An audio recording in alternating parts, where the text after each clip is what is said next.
Hola familia, muy buenos días.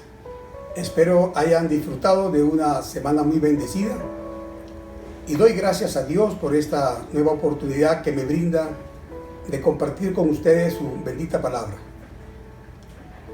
Terminamos el domingo pasado nuestra serie Alcanzado para Pertenecer, en el cual Dios nos llevó a recordar verdades esenciales sobre nuestra identidad como Iglesia de Cristo.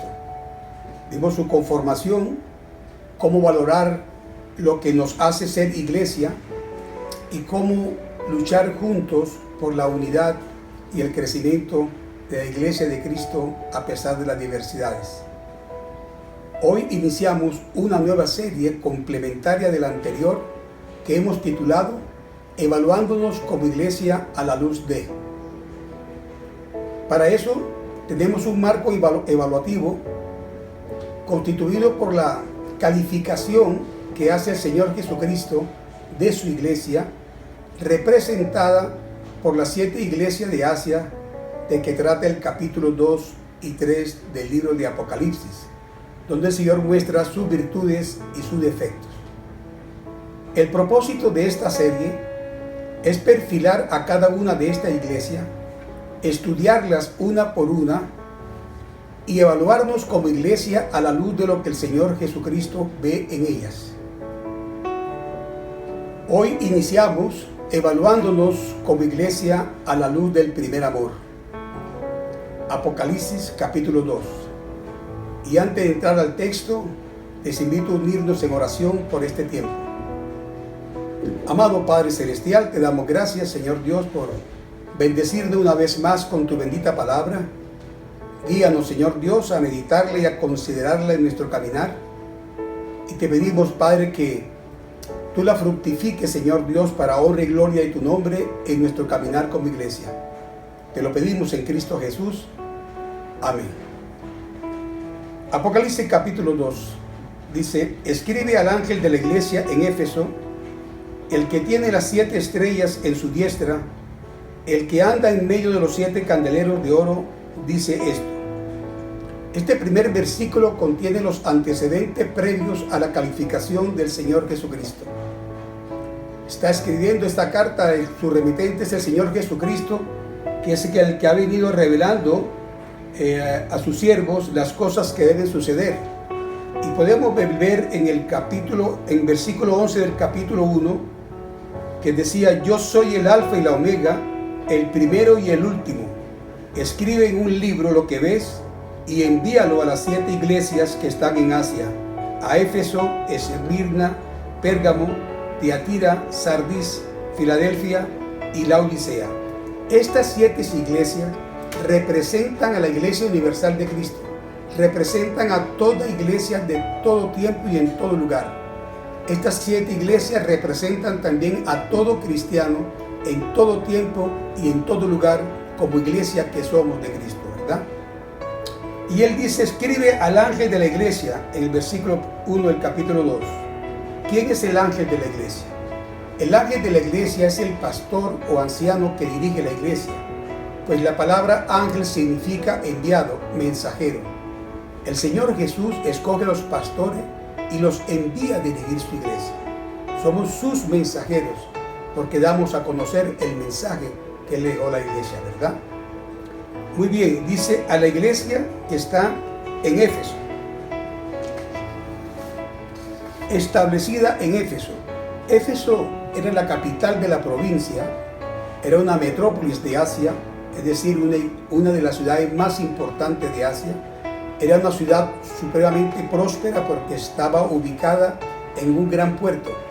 Pero no solamente era próspera, también era una ciudad idólatra, una ciudad pagana, inmoral. Ellos habían destinado un gran templo a la diosa Diana, que era la diosa de la fertilidad y de la inmoralidad sexual. Era un templo majestuoso, tanto que era considerado una de las 7 maravillas del mundo. Y estaba administrado en parte por prostitutas. Y cuando llegaran los mercaderes de las diferentes partes del mundo, traían ofrendas a la diosa Diana, pero no podían hacer entregas de esa ofrenda si antes no tenían relaciones sexuales con las prostitutas. Y uno ve entonces que el apóstol Pablo, en medio de ese paganismo, de la idolatría, de la inmoralidad, establece la iglesia de Cristo allí, porque donde abunda el pecado, sobreabunda la gracia. Y la iglesia de Éfeso fue una iglesia muy importante, muy conocida, porque entre su liderazgo estaban el apóstol Juan, el apóstol Pablo, Timoteo, Aquila y Priscila, entre otros, ¿verdad? Y fue una iglesia muy fundamental para el desarrollo de la iglesia primitiva. Pero sigamos leyendo el versículo 1, dice, el que tiene las 7 estrellas en su diestra. ¿Quién es el que tiene las 7 estrellas en su diestra? Jesucristo, ¿verdad? ¿Y quiénes son las 7 estrellas? Ya en el capítulo 1, versículo 20, Él nos había explicado el misterio de las 7 estrellas. Dice el versículo 20 del capítulo 1, el misterio de las 7 estrellas que has visto en mi diestra y de los 7 candeleros de oro. Las 7 estrellas son los ángeles de las 7 iglesias.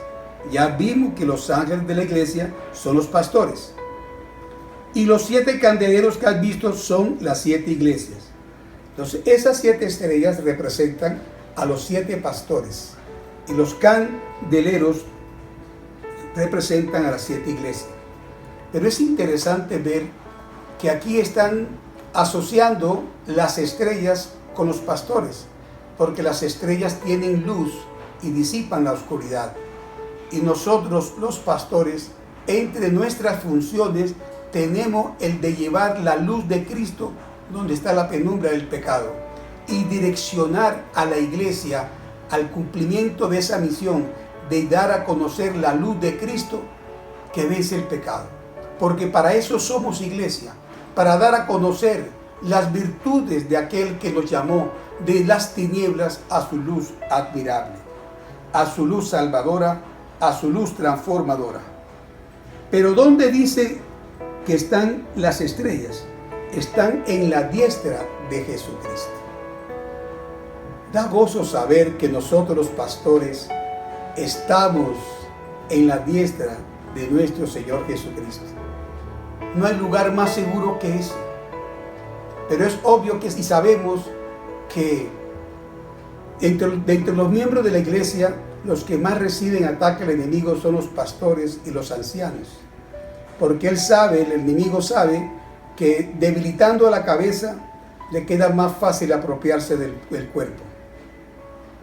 Por eso Dios sabe las dificultades, las oposiciones, los ataques que sufre el cuerpo pastoral y los ancianos, y por eso nos ofrece una garantía de cuidado estando en el hueco de la mano del Señor. Dice el versículo, el que anda en medio de los 7 candeleros de oro, dice esto. El que anda es el Señor Jesucristo en medio de los 7 candeleros de oro que son las 7 iglesias. Está diciendo que el Señor Jesucristo hace presencia en medio de la iglesia. Su presencia está dentro de la iglesia. Eso causa un aliento saber que el Señor Jesucristo está en la iglesia, está con nosotros en la iglesia. Y esa presencia de Jesucristo sustenta las promesas que el Señor había dado en el capítulo 18 de Mateo, versículo 20. Porque donde hay 2 o 3 congregados en mi nombre, allí estoy yo en medio de ellos. Y también en Mateo 28:20 dice el Señor Jesucristo, he aquí yo estoy con vosotros todos los días. La presencia del Señor Jesucristo en medio de la iglesia es el cumplimiento de estas promesas. Y es muy alentador, como le decía ahorita, saber que Cristo está siempre presente en la iglesia. El Señor anda en medio de la iglesia y por eso Él conoce a la iglesia, conoce sus obras, ¿verdad? Y lo primero que dice en el versículo 2 que conoce, dice, yo conozco tus obras. Yo conozco tus obras. Ese verbo conocer aquí es que Dios sabe profundamente de cada uno de los corazones que conforman la iglesia. Jesús conoce el corazón de cada hombre, de cada mujer que es iglesia y que se congrega como iglesia. No hay nada, absolutamente nada, que podamos ocultarle a nuestro Señor Jesús. Él conoce lo interno y lo externo de la iglesia. Aún las cosas que hacemos en secreto, el Señor la conoce totalmente. Aún si hubiese pecado escondido, pecado oculto, no es escondido ni oculto para el Señor. Y aquí cuando dice conozco tus obras, se está refiriendo y tiene en mente las obras buenas que la iglesia desarrolla. Y por no mencionar a las malas, no quiere decir que no la conozca. Jesús conoce tanto las obras buenas como las obras malas que pueden haber dentro de la iglesia. Por ejemplo, el Señor también conoce las murmuraciones, los chismes, las calumnias que a veces se suscitan entre los hermanos que conforman la iglesia. Todo lo conoce el Señor, ¿verdad?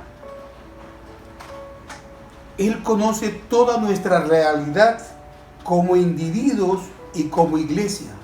Nada le es oculto, ni se le puede ocultar. Así nos lo dice en Jeremías, capítulo 16, versículo 17. Porque mis ojos están sobre todos sus caminos, los cuales no se me ocultaron, ni su maldad se esconde de la presencia de mis ojos. Nada se puede esconder de los ojos de Dios porque Él es omnisciente y además omnipresente.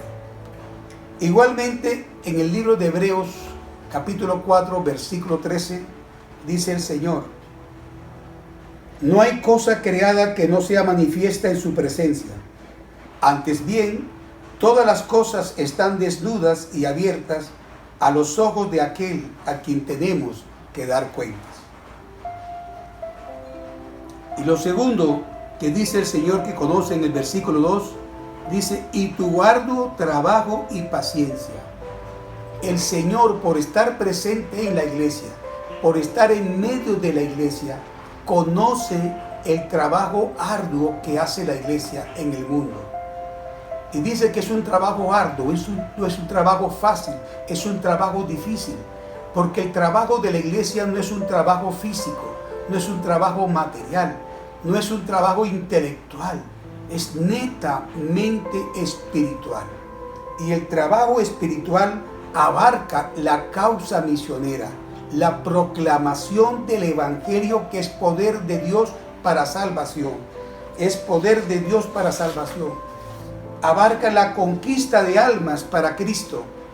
Y abarca también el guiar al nuevo creyente a ser discípulo de Cristo, creciendo vivencialmente el conocimiento de Dios. Esto es un trabajo arduo, difícil, más en el contexto de la ciudad de Éfeso, que era una ciudad pagana, idólatra, dedicada también a la brujería, ¿verdad?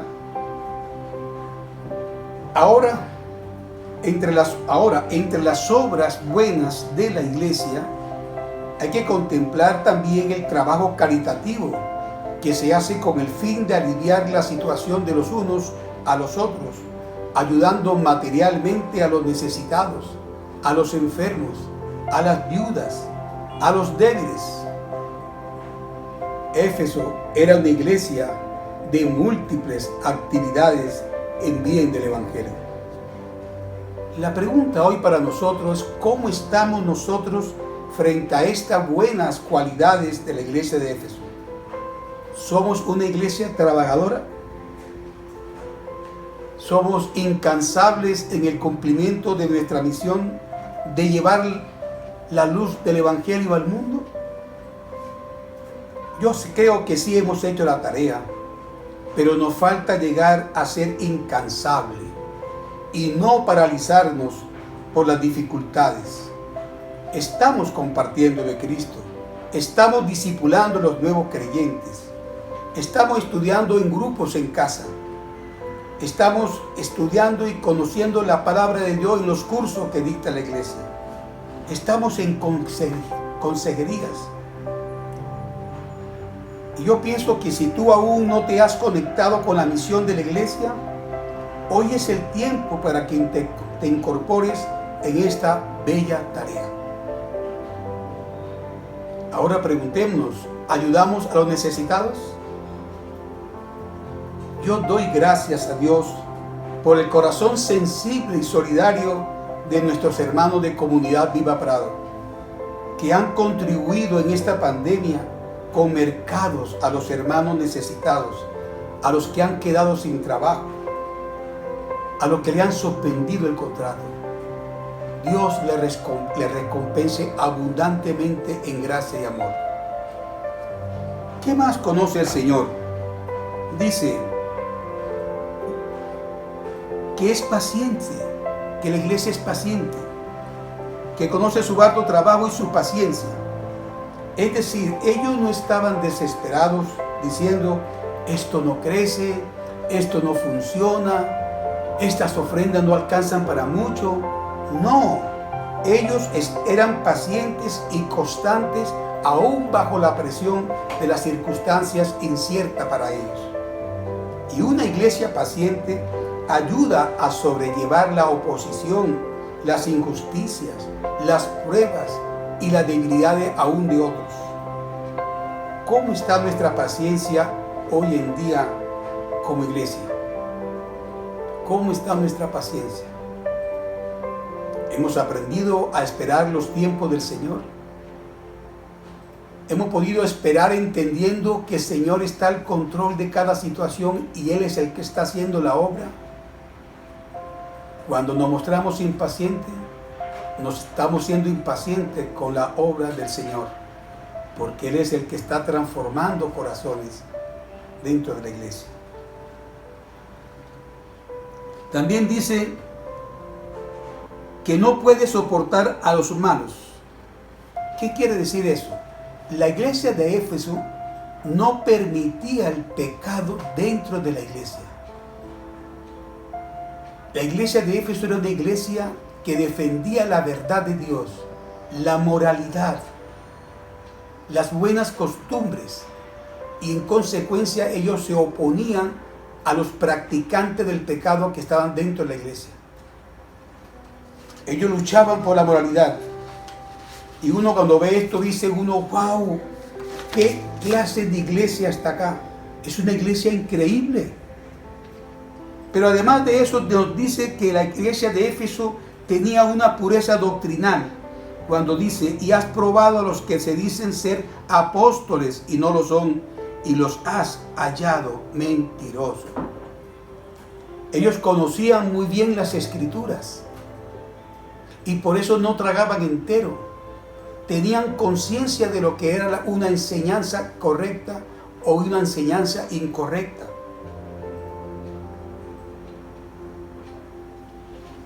Esa era una de las características de la iglesia de Éfeso, ¿verdad? Muy bien.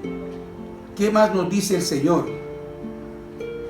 Dice en el versículo 3, y has sufrido y has tenido paciencia y has trabajado arduamente por amor de mi nombre y no has desmayado. Dice que la iglesia ha sufrido. La iglesia de Éfeso se acostumbró a vivir en el dolor y había madurado en medio del sufrimiento porque había persecución y había oposición. Y era una iglesia paciente que supo esperar vencer la oposición y esperar ver el poder de Dios glorificado en su sufrimiento. Y dice que era una iglesia que trabajaba arduamente por el amor del nombre de Jesús. Y has trabajado arduamente por amor de mi nombre. Todo el trabajo espiritual que desarrollaba la iglesia de Éfeso lo hacía por amor a Cristo, por amor a su obra redentora. Y ese amor los impulsaba a ser fieles, persistentes y constantes en su misión. Y por eso, amor, no desmayaban en el cumplimiento del desarrollar su misión. No bajaban la guardia. Era una iglesia ejemplar en su ministerio y misión.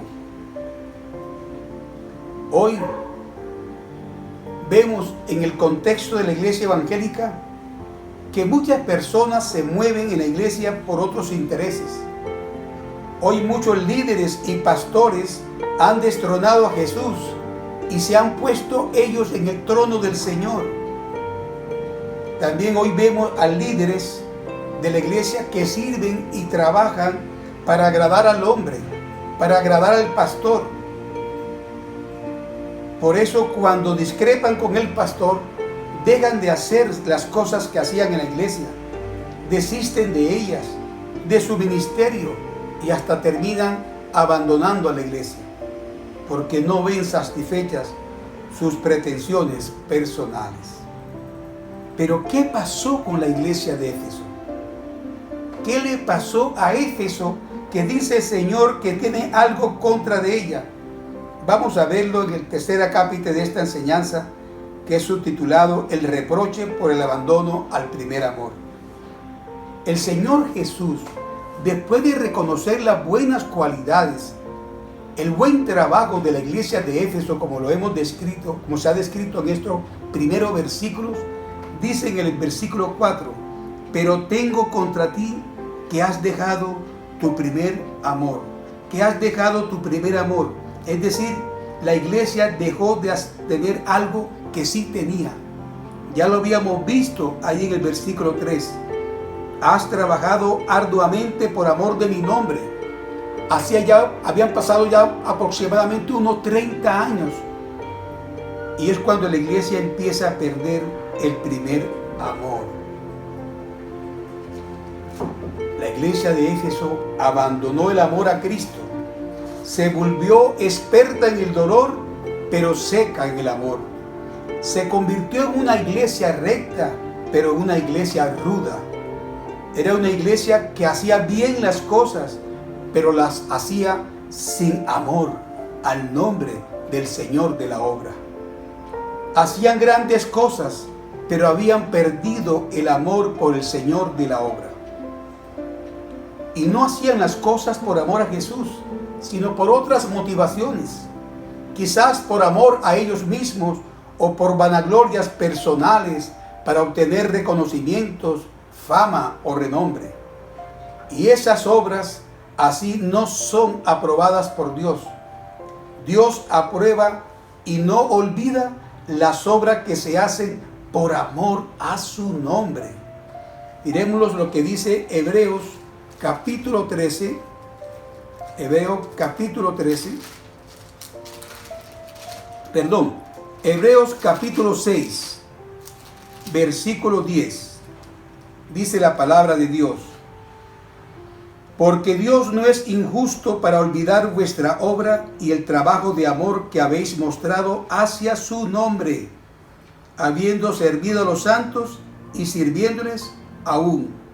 Dios no olvida la obra y el trabajo de amor que se hace hacia su nombre, las obras que hacemos por amor a Cristo Jesús. Pero Jesús les dice: has dejado el primer amor. Pero ¿qué es el primer amor? Es cuando Jesús es el número uno en tu vida.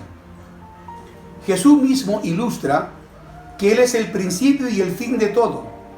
En Apocalipsis capítulo 1, versículo 8 dice: yo soy el alfa y la omega, principio y fin, dice el Señor, el que es y que era y que ha de venir, el Todopoderoso. Yo soy el alfa y la omega. Yo te invito, amado hermano, que hagamos estas afirmaciones y nosotros podamos decir: Jesús es mi alfa y Jesús es mi omega. ¿Qué quiere decir esto? Que todo lo que hagamos, que todo lo que empecemos a hacer, empiece en Jesús. Y todo lo que terminemos, termine en Jesús. Por ejemplo, para que lo entendamos prácticamente, antes de involucrarnos en un negocio, en un proyecto, vayamos a nuestro alfa y digámosle: Señor, si esto no está en ti, yo decido no estar en este camino, porque te respeto como mi alfa, como mi principio.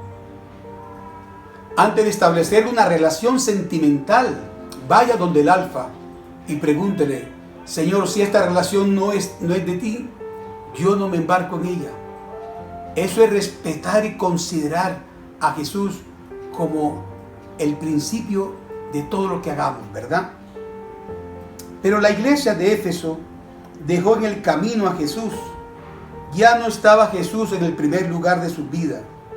Se metieron tanto en hacer la obra que se olvidaron de atender al Rey de Reyes y Señor de Señores. Ya no pasaban tiempos en la intimidad con Cristo Jesús. La pregunta en esta mañana es: ¿nos pasa a nosotros lo mismo?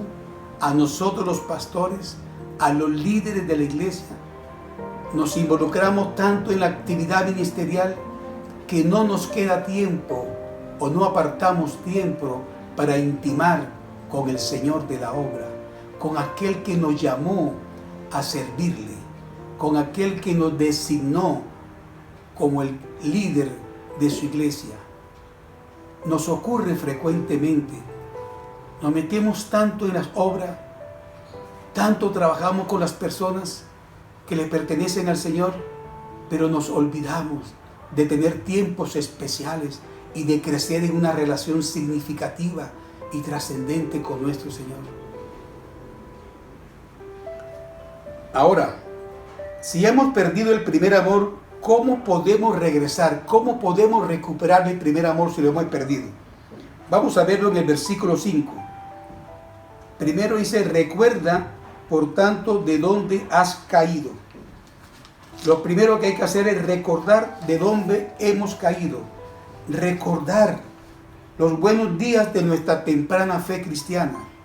Es necesario, amados hermanos, recordar cómo era ese nuestro primer amor con Dios cuando recién llegábamos al Evangelio. ¿Cuál era nuestra actitud, por ejemplo, al leer la Biblia? Yo recuerdo que yo en mis primeros pasos leía la Biblia, anotaba las palabras que no entendía, la buscaba en el diccionario, preguntaba a otros hermanos más maduros el significado y cómo era la aplicación de esa verdad en nuestras vidas. Nos preocupábamos por escudriñar la palabra de Dios. Acostumbrábamos a confesar pecados antes de leer la Biblia, porque se nos había enseñado que cada vez que abríamos la Biblia teníamos un encuentro personal con Dios. Y Dios es un Dios santo. Y adquirimos el hábito que antes de abrir la Biblia confesábamos nuestro pecado para que no existiera impedimentos para discernir y entender la palabra de Dios. ¿Cómo eran nuestras oraciones cuando estábamos recién convertidos? Hacíamos fielmente nuestro devocional, orábamos al Señor y después escuchábamos en su palabra. Recordamos cómo empezamos a servir en la iglesia con mucha responsabilidad. Llegábamos muy temprano a la iglesia a arreglar las sillas, a arreglar el salón, y lo hacíamos con gozo porque era para el Señor. Teníamos conciencia que lo que hacíamos lo hacíamos para el Señor, como lo dice Pablo en Colosenses: todo lo que hagáis, hacedlo para el Señor y no para los hombres, porque del Señor recibiré recompensa. Esas verdades básicas se habían sembrado en nuestros corazones y vivíamos una relación con el Señor muy significativa, muy íntima. Experimentábamos la presencia, la guía, el apoyo, la asistencia de nuestro Dios. Teníamos la costumbre de escuchar música cristiana en nuestra casa. Adorábamos en nuestra casa con nuestra esposa, con nuestros hijos, a Dios por lo que Él era. De manera que cuando llegábamos el domingo a la iglesia, a la adoración congregacional, tenía sentido, había reverencia, porque habíamos experimentado durante toda la semana esa relación personal de adoración con nuestro Dios. Eso hay que recordarlo. Hay que recordar esos primeros pasos de nuestra fe cristiana.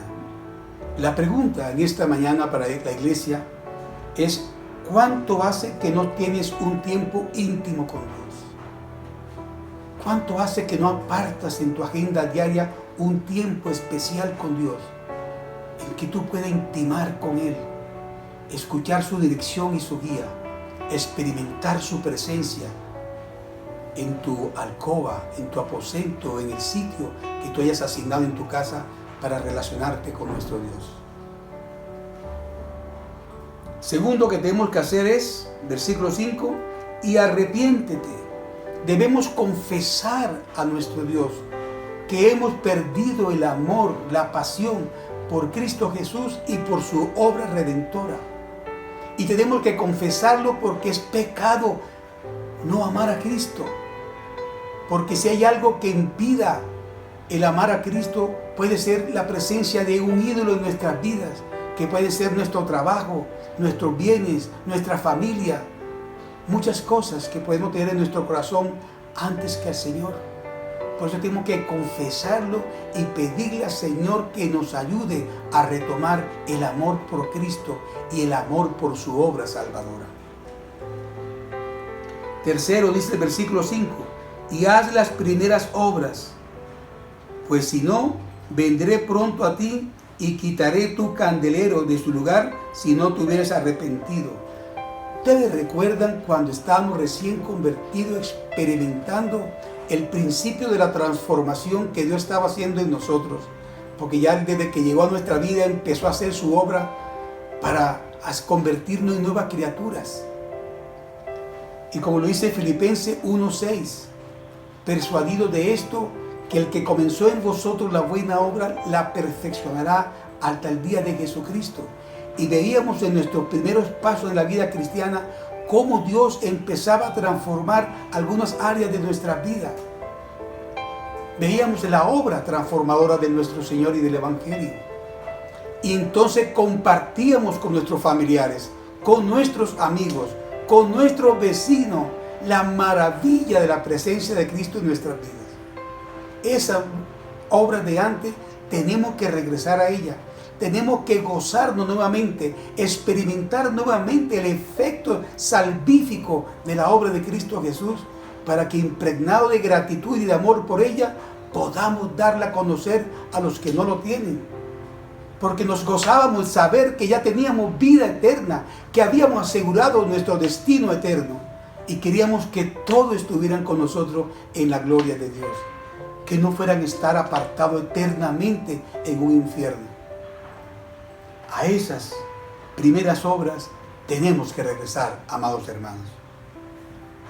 Y dice que hay una consecuencia en el versículo 5, que si no hacemos esas primeras obras, vendré pronto a ti y quitaré tu candelero de su lugar si no te hubieres arrepentido. Podemos entonces perder esa función dentro de la iglesia, y aún puede dejar de existir la iglesia como consecuencia de no arrepentirse, como le pasó a la iglesia de Éfeso, que no se arrepintió, que no regresó al primer amor con Cristo y desapareció. Hoy inclusive no se sabe el lugar donde ellos se congregaban, no se halla ese sitio. Sexto, en versículo 6 dice, pero tienes esto, que aborreces las obras de los nicolaitas, las cuales yo también aborrezco. La iglesia de Éfeso se oponía a las obras de los nicolaitas, que eran creyentes, pero habían condicionado tanto su fe para estar delectándose en los placeres de la sociedad de Efesios. Era lo que se llaman los creyentes del pasito tuntún, con un pie en Cristo y un pie en el mundo. Dios no agrada a eso. Y la iglesia de Éfeso también aborrecía esa clase de pecado. Nosotros estamos llamados a amar también a los pecadores, pero a oponernos, a resistir y no tolerar el pecado en la iglesia, a no tolerar el pecado en nuestra iglesia. Aún más, deberíamos no tolerarlo ni siquiera en nuestra casa, en nuestra residencia. Si sabemos que llega alguien que vive una vida de pecado, que es un practicante de pecado, deberíamos no tenerlo ni siquiera en nuestra casa. Versículo 7, para terminar, amada iglesia, dice: el que tiene oído, oiga lo que el Espíritu dice a las iglesias. Al que venciere, le daré a comer del árbol de la vida, el cual está en medio del paraíso de Dios. El que tiene oído, que oiga. Mire que está hablando en singular, refiriéndose a cada persona de la iglesia, a cada miembro de la iglesia como iglesia. El que tiene oído, oiga lo que el Espíritu dice a las iglesias. Lo que hemos visto, lo que se dice a esta primera iglesia, que es la iglesia de Éfeso. Y dice: y al que venciere, le daré de comer del árbol de la vida. Aquí vencer significa ser victorioso al creer en Cristo, ser victorioso al perseverar en Cristo, ser victorioso permaneciendo fiel y viviendo como un verdadero seguidor de Cristo, como un verdadero discípulo de Cristo. El vivir así trae consigo grandes recompensas. Una de ellas la vemos en el libro de Apocalipsis, capítulo 21, versículo 7. Dice: el que venciere heredará todas las cosas, y yo seré su Dios, y él será mi hijo. ¡Qué recompensa para el que experimenta victoria al creer en Cristo Jesús como Señor y Salvador! Adquirir la condición de hijo de Dios, eso es lo mismo, es sinónimo de decir: soy salvo, tengo vida eterna. A eso se refiere el comer del árbol de la vida en el cielo. Es experimentar y disfrutar en el cielo la vida eterna que hemos recibido como recompensa por creer en Cristo, por permanecer en Cristo, por vivir siguiendo las instrucciones de Cristo. Amada iglesia, para reflexionar, ¿cómo está tu relación con Jesús hoy? ¿Cuán frecuente te estás relacionando con Jesús? ¿Sientes que Dios ha hablado hoy a tu corazón pidiéndote regreses al primer amor? Si es así, ya el texto bíblico nos dice cómo debemos retomar nuevamente el amor por Cristo. Recordando de dónde hemos caído, recordando las buenas obras del principio y arrepintiéndonos. A los que están haciendo todo por amor a Cristo, persistan en esa actitud e incrementenla en lo que les sea posible. Hoy es tiempo que volvamos al primer amor y empecemos a hacer todo a través de Jesús, en Jesús, con Jesús y por amor a Jesús.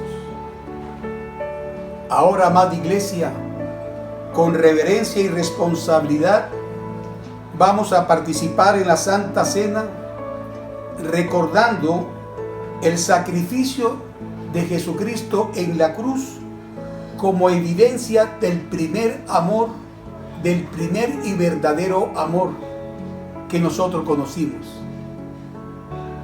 Antes de llegar a Cristo, ni tú ni yo sabíamos ni conocíamos el primer y verdadero amor. Pero cuando llegamos a Jesús, por la fe en la palabra de Dios, el evangelio de salvación, vimos a un Dios que nos perdona de todos nuestros pecados, a un Dios que nos acepta tal y como somos, a un Dios poniendo su vida como precio para nuestra salvación eterna.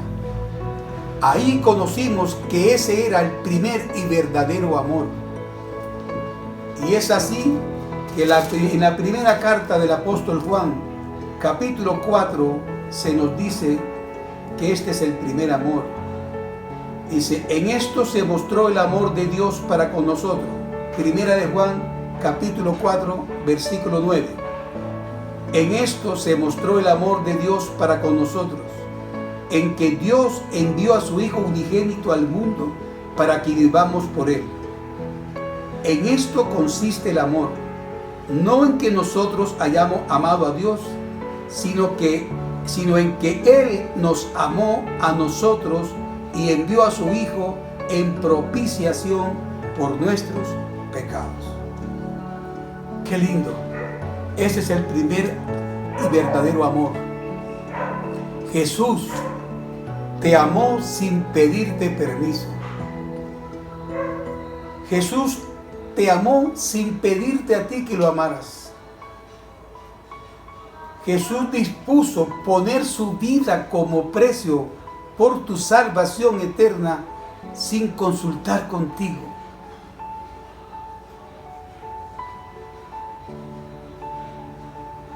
Él te amó sin importar quién eras tú. Y en la vida no hemos encontrado una persona que nos pueda amar como nos ama Jesús. Pensemos, por ejemplo, que si morimos, nos vamos con el Señor solo por el amor que Él ha tenido con nosotros. El Señor nos dice en su palabra: con amor eterno te he amado y por eso te extendí mi misericordia, te multipliqué mi misericordia. Ese es el primer amor que celebramos en esta mañana en la Santa Cena, y expresado en la cruz y representado en el pan y el vino. En el pan y el jugo, porque no tenemos vino. Les recuerdo, amados hermanos, nuestra responsabilidad de participar en este recordatorio de una manera digna, es decir, estando a cuentas con Dios. Es una actitud incoherente participar de este recordatorio con la presencia de algún pecado, pues estamos celebrando con alegría y con gozo lo que le costó a Cristo pagar en la cruz por nuestros pecados. Y de verdad que es gozoso, porque Cristo no solamente muere, sino que resucita, comunicándole al mundo Dios con esta resurrección, que había aceptado plenamente el sacrificio de Cristo como pago por toda nuestra deuda de pecado. También debe recordar que los niños no deben participar si no han entendido el significado de la obra de Cristo Jesús. Por eso ellos son responsabilidad de sus padres. Vamos a tomar un tiempo para ponernos a cuentas con Dios. Confesemos si hay algún pecado en nuestra vida para participar dignamente de la Santa Cena.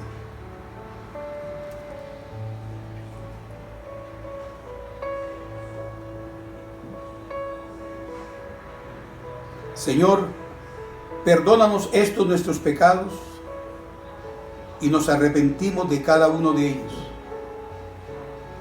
No quiero volver a ofenderte, Señor, con ninguno de ellos. Señor, trata tú con mi pecado y ayúdame a vivir de una manera que te honre, te glorifique, Señor Dios, cada día de mi vida. Señor, me arrepiento por haber dejado el primer amor. Perdónanos, Señor, si hemos llegado a hacer muchas cosas, pero ya no las hacemos por amor a ti. Ayúdanos a volver al primer amor para con Cristo. Señor Jesús, te necesito y deseo que tú vuelvas a ocupar el primer lugar en mi vida. Quiero hacer todo en Jesús y por amor a Jesús.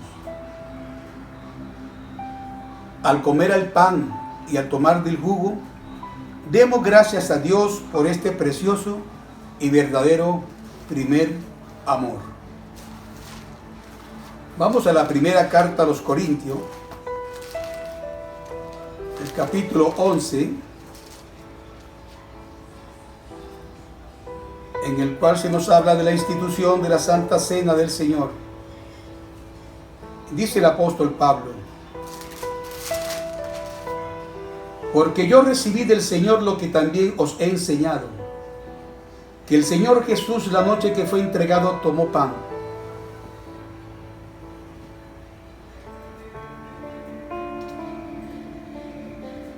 Y habiendo dado gracias, lo partió y dijo: tomad, comed, esto es mi cuerpo, que por vosotros es partido. Haced esto en memoria de mí. Comamos del pan.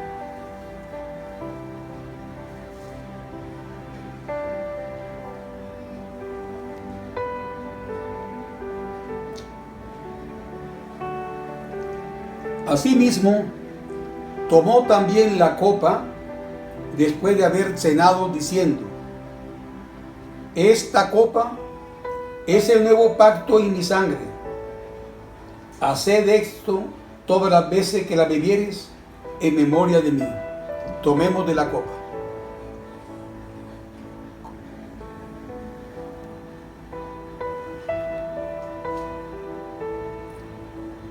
Así pues, todas las veces que comieres este pan y bebieres esta copa, la muerte del Señor anunciáis hasta que Él venga. Señor, te damos gracias en esta mañana por mostrarme tu verdadero amor por mí al sustituirme en el juicio de la cruz. Gracias, Señor, por soportar todas las aflicciones y dolores en tu camino al Calvario por amor a mí. Gracias, Señor, porque fuiste molido por mis pecados. Ayúdanos, amado Señor, a volver a experimentar el amor por ti. Te lo pedimos en Cristo Jesús, Señor y Dios nuestro. Amén. Amada iglesia, Dios les siga bendiciendo grandemente.